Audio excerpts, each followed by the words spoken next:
আপনার ক্ষতি কারা চায় জানেন? যারা উদার এরা কিন্তু আপনার ক্ষতি চায় না, যারা আপনাকে ভালোবাসে এরা আপনার ক্ষতি চায় না।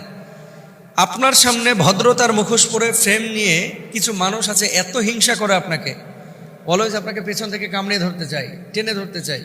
এই মানুষগুলো মূলত অনেক সময় কাজগুলো করে। আল্লাহ এদেরকে হেদায়েত দান করুন।